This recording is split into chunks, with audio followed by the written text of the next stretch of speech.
And I usually try to avoid arguments, but sometimes I get boiled up, and it's like it's such an interesting one, you know. I think we associate our ideas of what we believe, what we think, is like a part of us, and all of a sudden, if someone attacks that, they're attacking us as a person, which I think is bullshit. But again, we're all human; we all fall into Yeah, that. no. So.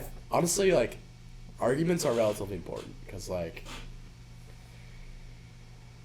what I've learned in just having, like, relationships and just friends, more than friends, whatever, like, you gotta, like, you can't just be avoiding conflict 100% of the time, because then what you want to say is going to get swept under, and what you want to say is important. Like, how you feel is important. That's number one. So being able to communicate that, and hopefully, maybe it doesn't get to an argument, but being able to communicate that is really important. So, like, arguments aren't necessarily like the worst thing in the world, as long as you just at the end of the day, respect the other person and resolve the conflict. But like, it's a good way to get ideas out. Oh, Dude, we're not doing this right now. Oh. We're debating about vaccines. Oh yeah? Who was for? Who was against? He was for, I was against. We don't have to get into it, but COVID-19 vaccines are safe, effective, free, and available near you. Well, we'll let the viewer decide for themselves. We'll let the viewer decide. Yeah, any other ideas about conflict to close out? Yeah, it's just like you can't always avoid it, and it's sometimes just not. It's not good to like avoid it, because then it gets inside of you and it gets inside of them. Like, sometimes it's better just to have it out. And obviously, like, I hate arguing, like, just as much as you. It's like you just get so like worked up and you end up like losing the logic. Like I hate when I'm like in an argument, like, because I think of myself as a logical person, but a lot of times, like, when you get into an argument and you get to that next level, like, you start losing all logic. Have you had like a really bad argument before? Yeah, in a relationship or with anything?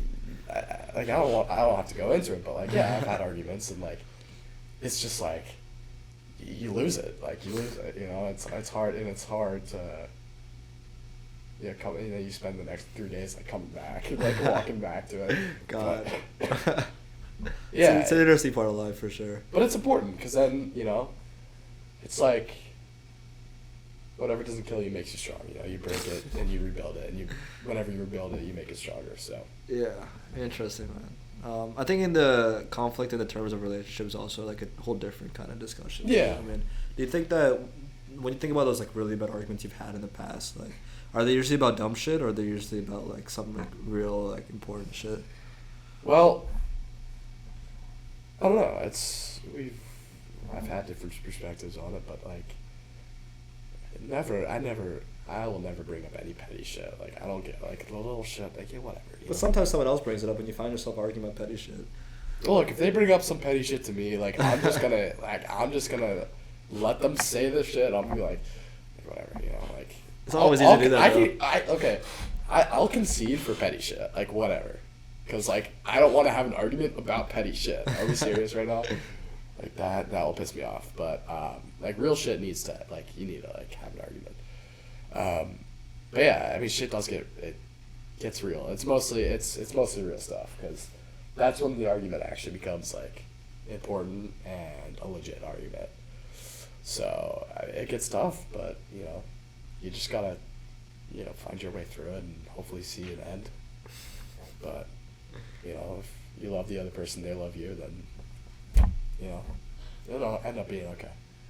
Yeah. So like, what's your art to dealing with it then? So you said that it's important to have the argument, to a degree. Yeah. And you've talked about like talking things out before. Yeah. I feel like a lot of people don't know. Like, they just get stuck and then they get angry at the person, and they're just like stuck in this like thing for a few days. Like, what is your approach to it now? At least in the perfect scenario, because I guess it's not always perfect. But don't do it over text. Don't argue over text. Things get lost in translation, like, all the time over text. It's happened with me. I mean thing one way, and it doesn't come off that way in text. So don't text. Don't call even. It should be in person, because seeing the other face, like the other person's face, like, does something to you. It humanizes you a little bit. Yeah, exactly, 100%. So that's like the first step. The second step is actually listen to them, and make sure they're listening to you. Like, a lot of times, like, in arguments, you're like, I find myself doing this, is listening so that I can like rebuttal, like listening for counterpoints. That's what I like. you should not be doing that. Forget the counterpoints, just listen. You know, actually listen to what they're saying, listen to like what problems they're bringing up, and you know, hopefully address those problems, and hopefully this person's doing the same thing for you. That's important. And then also just being conscious of like sometimes like a little thing for the other person is like a big thing for you, and a big thing for the other person is like a little thing for you. So like something that, like seems like stupid for you, right? Like why are you bringing this up? Could mean a lot to them, and like a genuinely like a consequential problem, and like you just have to understand that and not like treat them like oh you're like your feelings don't like why like your feelings don't matter. And then final step is when you're apologizing, because obviously that ends up coming to genuine apology. Like you shouldn't be saying I'm sorry that you feel that way. You should be I'm sorry for that I made you feel that way, and that's what it is. Yeah. Are there any other strategies you use for conflict without arguing? Like, do you try to sometimes? Oh yeah, I never try to argue. I never try to. Like, is it smart to try to avoid it? I never raise my voice. Like that's like, dude, I hate getting my voice raised and like I hate raising my voice. So it's just you never do that, and you just come at it with like as much logic as you can. But you know, like you can't always be logical, and you can't always be detached from an emotional conflict, because sometimes it's emotional conflict and not a logical conflict. So just coming at it with some logic though is important. And then also just some understanding, and not coming in with the mentality that it's like, all right, we together are gonna win, and it's not like I'm gonna win the argument. Mm-hmm. It shouldn't be like that. Interesting. Yeah, I can't remember the last time I was in like a deep argument with someone. Like I'm trying to think back. Like I've had like big arguments with people in the past, but it's been a while. You know, like usually it's over like we're just having fun, like it's with a friend, and we're just like fucking around debating about some random topic. Yeah, I mean, I can remember like I've had some like pretty bad arguments back in like high school. Yeah. That got pretty heated, and then I wasn't following any of your advice. Like I do it over text, and we sending paragraphs back at each other in anger. But it never works out that way.